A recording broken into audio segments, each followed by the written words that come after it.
السلام علیکم۔ بسم اللہ الرحمن الرحیم۔ حضرت عائشہ رضی اللہ عنہا بغیر کسی ضرورت کے لوگوں سے قرض کیوں لیتی تھی؟ ناظرین، انسان کو ذہنی دباؤ اور ڈپریشن وغیرہ کے آنے کا ایک بڑا سبب دوسرے انسانوں کے ساتھ معاملات کی عدم درستگی ہے۔ کبھی یہ پریشانی دوسروں کے حسد کی وجہ سے ہوتی ہے تو کبھی حق کا تقاضا کرنے کی وجہ سے۔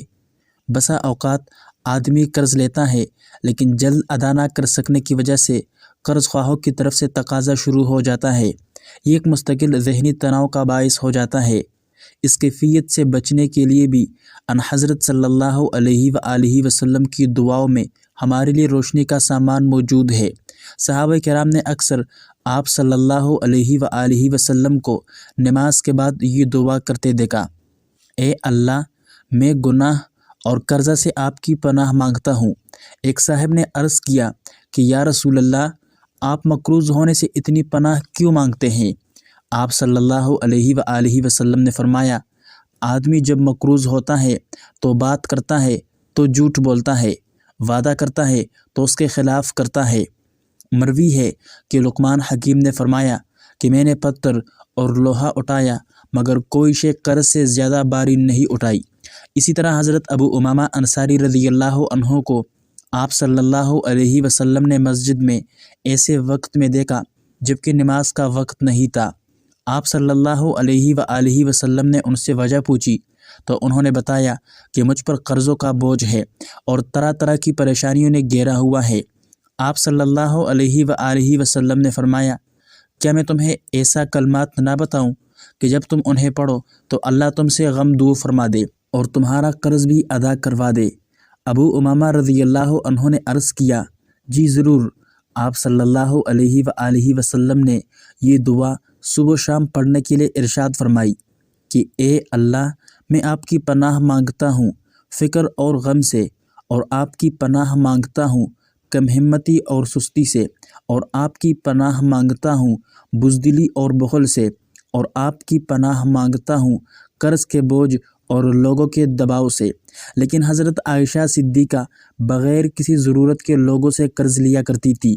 مروی ہے کہ ام المؤمنین حضرت عائشہ صدیقہ رضی اللہ عنہا کبھی کبھار قرض لیا کرتی تھی۔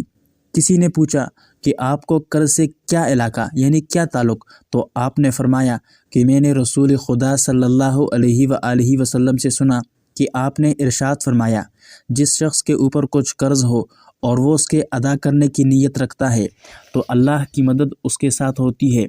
تو میں ایسا کر کے دراصل اللہ سبحانہ و تعالیٰ کی مدد اور نصرت کی طالب ہوں۔ اسی طرح حضرت محمد بن علی سے مروی ہے کہ وہ قرض لیا کرتے تھے۔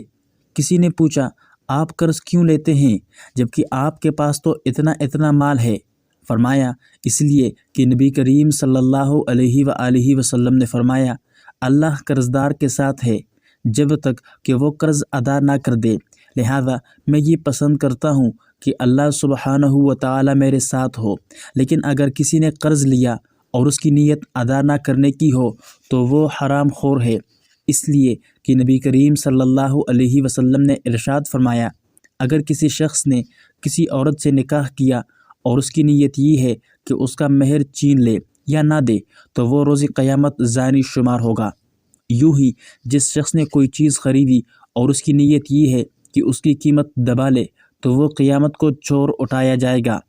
اسی طرح قرضدار کو مہلت دینا اور صبر کرنا باعث اجر ہے۔ حضرت ابو ہریرہ سے روایت ہے کہ رسول پاک صلی اللہ علیہ وسلم نے فرمایا: جس نے کسی تنگ دست کو مہلت دی یا اس کے قرض کو کم کر دیا، اسے روز قیامت اللہ تعالیٰ اپنے عرش کے سائے میں جگہ دے گا، جس دن سوائے اس کے سائے کے اور کوئی سایہ نہ ہوگا۔ اسی طرح ایک روایت میں فرمان مصطفیٰ صلی اللہ علیہ وآلہ وسلم ہے کہ جو کسی تنگ دست کو قرضہ دے تو واپسی کی مدت تک اس قرضہ دینے والے کو ہر دن اتنا ہی قرض کے برابر صدقے کا اجر و ثواب ملے گا۔ اگر جس نے قرض لیا ہے اور وہ بتائی ہوئی مدت تک اپنا قرض ادا نہ کر پا رہا اور ابھی بھی تنگ دست ہے تو قرض دینے والا اگر اس کو آسانی سے ادائیگی تک کے لیے مزید مہلت دیتا ہے تو جتنے دن کی مہلت دے گا تو اتنے ہی دنوں کے لیے قرض دینے والے کو قرض کے برابر کا دگنا یعنی ڈبل صدقہ کرنے کے برابر اجر و ثواب ہوگا۔